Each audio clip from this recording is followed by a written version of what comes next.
বাবা বললে মনে হয় মারবে না, আমাকেই প্রথম কূপ দিছে, দুইটা তিনটা কূপ দিছে, এইখানে একটা বাড়ি দিছে।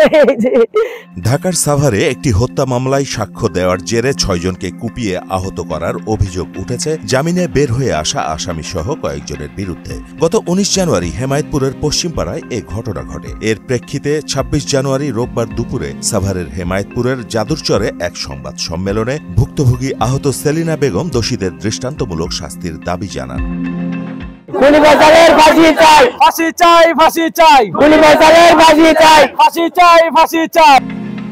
এ সময় আসামিদের গ্রেপ্তারে ৪৮ ঘণ্টার আলটিমেটাম দিয়েছে শিক্ষার্থীরা, না হলে ঢাকা আরিচা মহাসড়ক অবরোধ করার ঘোষণা দেয় তারা। ১৯ তারিখে ৬ জনকে কুপিয়ে জখম করে এবং আহত করে একজনের গুরুতর অবস্থা। তো এখন আজকে ২৬ তারিখ পর্যন্ত পুলিশ এই বিষয়ে কোনো পদক্ষেপ নেয়নি।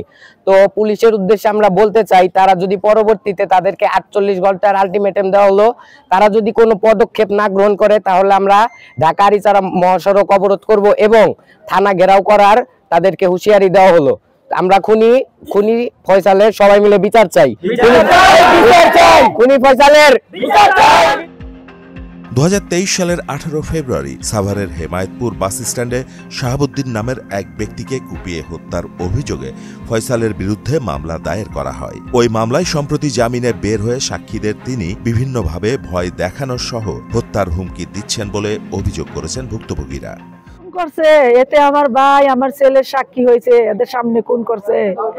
এই সাক্ষী হওয়াতে ওই 164 মামলার আসামি ও জামিনে বের হয়ে আইসা আমাদের অনেক হুমকি দেয়, মাইরা ফেলবে, আর সাক্ষীদের মাইরা ফেলবে। আমরা থানায় জিডি করি, তারপরে সেনাবাহিনীর জানাই, তারপরে মামলা করি, এর কিচ্ছুই বলে না। আমরা বলি আমাদের কুবায় মেরে ফেলবে, ওরা কোনো পদক্ষেপ নেয় না, আসামিরে ধরে না। এই যে ১৯ তারিখে ২-৩ গাড়ি বইরা মানুষ নিয়ে আসছে, আইসা কিছু লুকায় রাখছে মানুষ, সামনে আইসা বলতেছে আমি ঝগড়া করতে আসি নাই, এই বলে আমাদের সাথে কথা বললা আতঙ্ক ভাবে হামলা চালাইছে সবার উপরে, বড় বড় রান্দাও ছুঁড়ে দিয়ে খুবই আমার ছেলেরে আমার ভাই। মাহমুদ হোসেন, মোহনা ডিজিটাল।